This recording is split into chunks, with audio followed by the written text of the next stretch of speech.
Today, I want to share a quick message about sleepy parenting. I'm tired right now. I want a whole nap.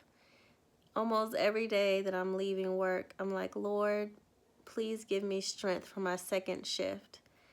Because when you get home, there's still so much more to do. There's maybe kids to be picked up, and there's dinner to be made, homework to be attended to, preparing for the next day. There are our finances, our taking care of our own personal health, from maybe what we eat to exercise to maintaining friendships, along with making sure that we are staying spiritually strengthened, right? And we're having a devotional, intimate time with the Lord.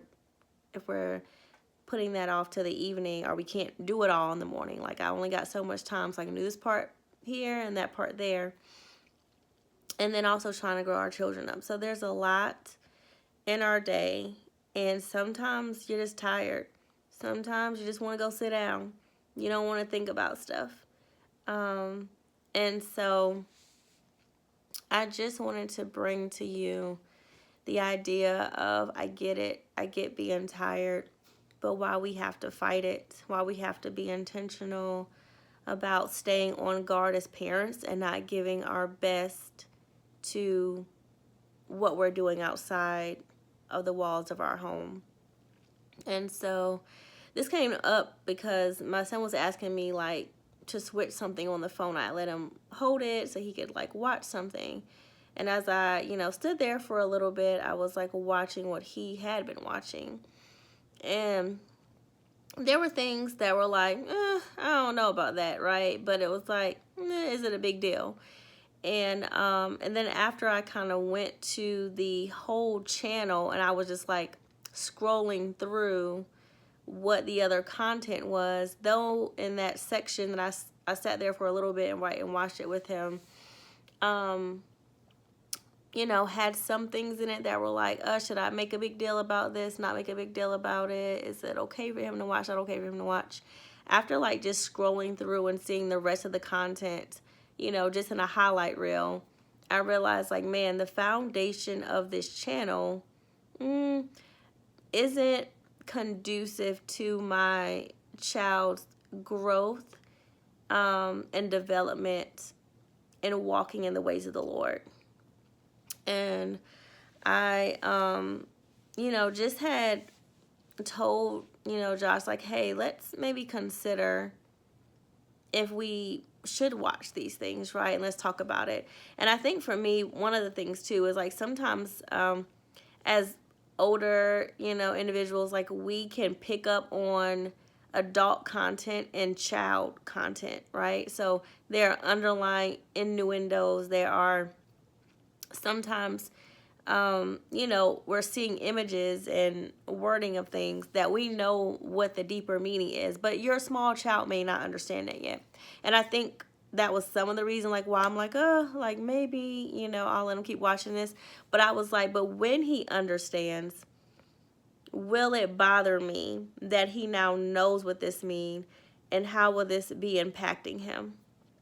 And so I, was thinking about just some of that I was seeing, and I'm like, man, like, no, like, I don't want my son to make light of things that the Lord says we should be treating as honorable before the Lord, and this really is dishonoring. This really is leaning towards that, having more than a hint of, sexual immorality, right, inside of our lives. And I realized that not only that, like, these things can impact, right? They create images, they get stored, like, into our hearts, and so maybe the enemy will bring it up later. And then not only that, it is the spirit behind it. It is like, who's creating this? What is their intention behind creating it? And what is, like, the overall messaging that they're giving? Is this messaging in alignment with the Lord or not? And so probably from the time my son was like 3, because I'm like, well, I'm not going to have this kid all the time. He's not going to be under my purview. He's going to leave this house and go other places.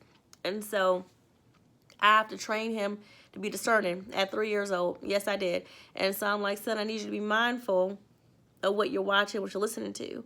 Like, you have to protect your ear gates, your eye gates, all the gates. And so we've talked about this for a long time. And so he was familiar with this language when I brought it back up about some of the shows he had been choosing to watch. And I said, son, I really want you, like, I want you to be thinking about, is this helpful for you to walk in the character the Lord will want you to walk in? What is it teaching you? What is it influencing your heart and mind to think about? And so I really love my child. Like, I love this thing that the Lord has done. Like, my child is very teachable. And if you give him a why, like, he's like, all right. Like, he's like, I understand. And he's like, I understand the assignment, and we ain't doing this no more. And so he really is, like, quick to make adjustments. And so I really love that. Like, he was mindful of the things that he had been watching after that. And it just, reminded me of the importance of being like, man, we can't go to sleep as parents. And part of it's like, man, I'm tired. I got to run into the store. I got to get this dinner prepared on the table, right? And so sometimes we give them, right, media outlets in order to distract them while we are attending to the necessary things. But when we do that, it's important that we understand the weight of what we've just done. And we also understand, like, what is our responsibility of ensuring their safety, of ensuring their tutelage, right, while they're engaging in these other things. And so it just brought a couple of different things to my mind is that, so the Lord, like in Deuteronomy, says to the Israelites, he was like, hey, I need you guys to be teaching your kids, like, all the time, like when you rise up and when you go about your day, when you're sitting, and when you lie back down, at all times you are to be teaching. And I don't think it's because they believe that we're not teaching. I think it was a matter of saying it because they want us to intentionally teach. Because I think someone said this one time and I really loved it. They said that we are always being discipled at all times. So us, our kids, we're always being discipled, right, by what we see or what we hear. And so it's a matter of, are we being intentional about what that discipleship is?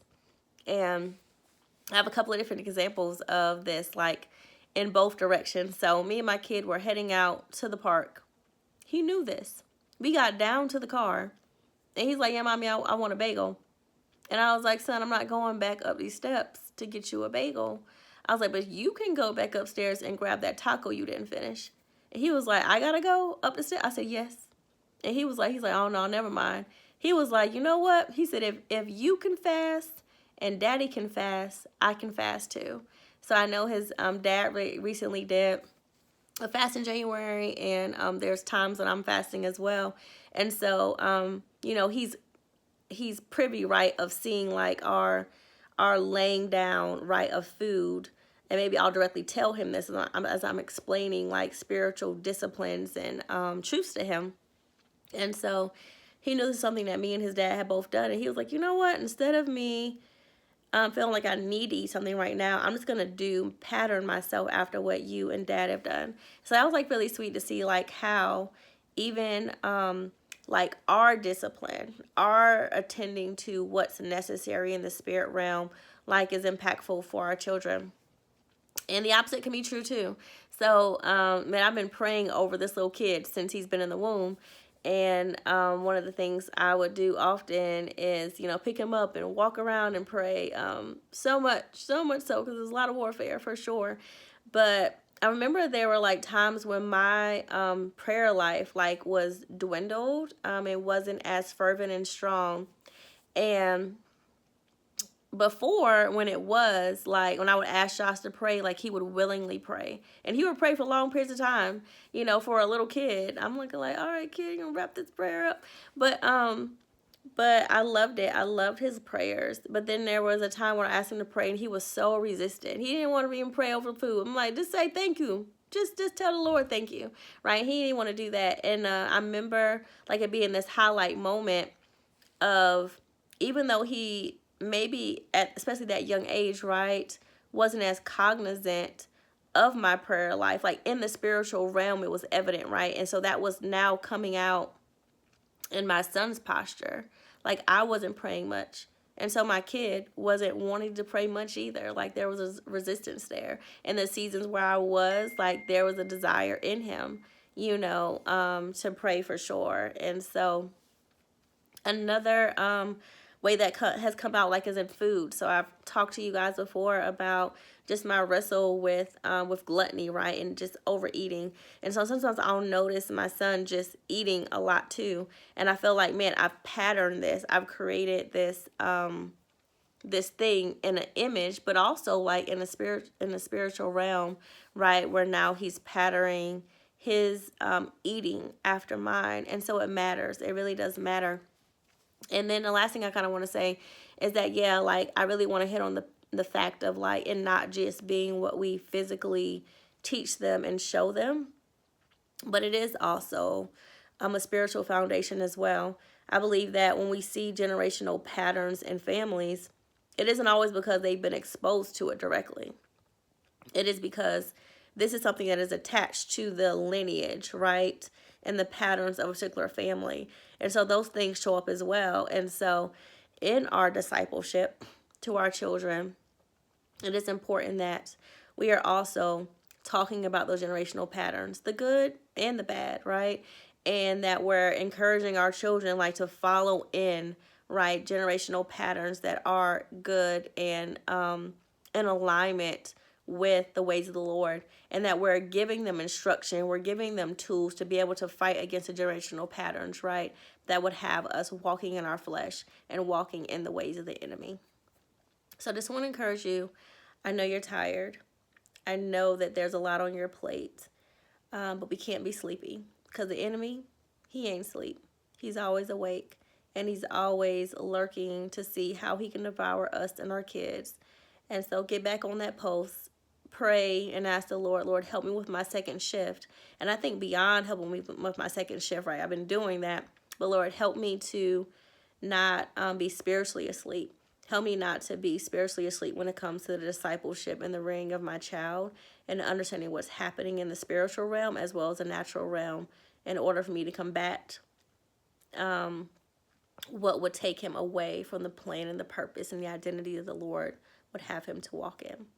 All right, that's it. Y'all have a good day. I'm about to go catch this nap.